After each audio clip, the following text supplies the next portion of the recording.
Welcome to the Collab Education Channel, your destination for sophisticated content knowledge and innovative teaching practices. As pioneers in the education industry, our goal is to revolutionize and reignite the teaching profession. Our cutting-edge maths and literacy content is specifically designed for foundation phase teachers who are dedicated to reshaping the current education landscape. This animated module has been taken directly from our mobile app and is part of our freemium package. With a new piece of content released every week, you will have access to top quality, user-friendly ideas right at your fingertips. This animation is part of our Grade 1 mathematics content. Join us on this exciting journey of education innovation and excellence.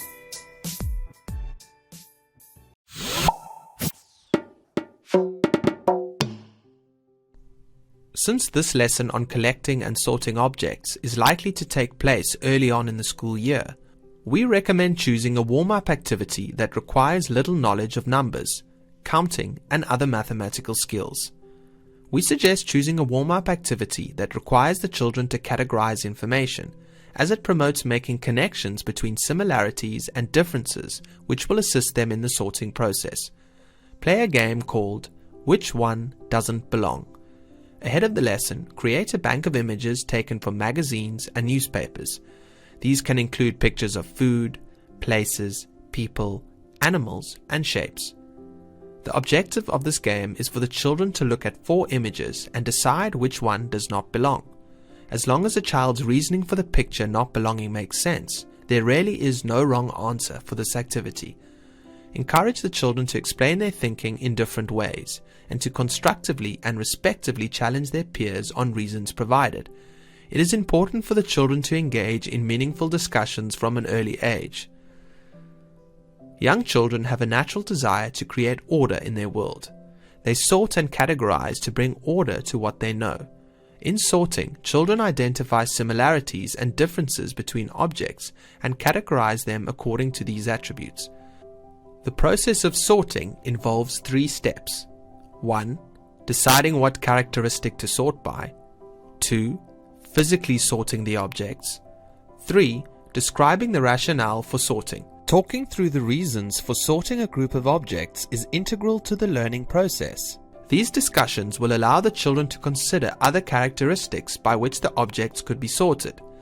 Provide a variety of objects for the children to sort, including anything from different color buttons, to pasta shapes, to a selection of beans, to plastic cars, to different shaped leaves or bottle tops from different drinks. Almost anything will do. Have the children sort these objects according to specific characteristics. Depending on the number and ability of children in your class, have them work either independently or in small groups. If you are giving them a variety of objects to work with at one time, have them sort the objects into groups. For example, the children could separate objects into groups of buttons, groups of leaves, and groups of bottle tops. If the children will be working with only one set of objects at a time, have them sort the objects into colors or sizes or shapes. The children may have their own ideas on how objects are related. Encourage this thinking. Have the children give reasons for how they sorted their objects. For example, they may sort objects according to the number of sides of the object, or whether an object has straight or curved lines or points. Their logic requires critical thinking, which is to be encouraged. As you progress through the lesson, make use of the vocabulary associated with classifying, including groups, sets, categories, same, different, fewer, most, more than, longer, shorter, heavier, and lighter. While the children are working, ask them the following questions and document their responses.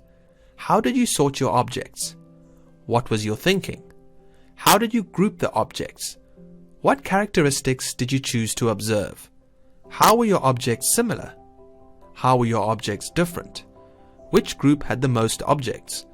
How many objects were in this group? Is there another way that you could have grouped these objects? Once the objects have been sorted, introduce the children to a tree map. A tree map, or classifying map, is a thinking map that allows for the categorization, sorting, or grouping of objects in visual form.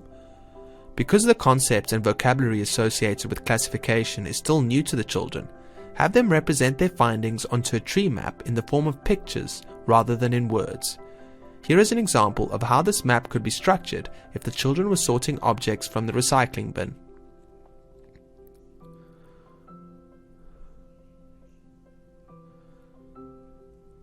If you have access to a photocopier, print one tree map per child. These can be stuck into the children's books for future reference. Alternatively, you could draw a large tree map onto your board or onto paper and work through the categorizations as a class. Encourage the children to find their own collections of objects to sort at home. These can include objects from the garden or from inside their homes. The children could sort utensils from the kitchen drawer or from the laundry basket. Groceries could be assorted according to where they belong, such as the fridge, the cupboard, or the vegetable basket. Toys could be sorted into a myriad of categories, and crayons could be sorted into length or color. Thanks for joining us today.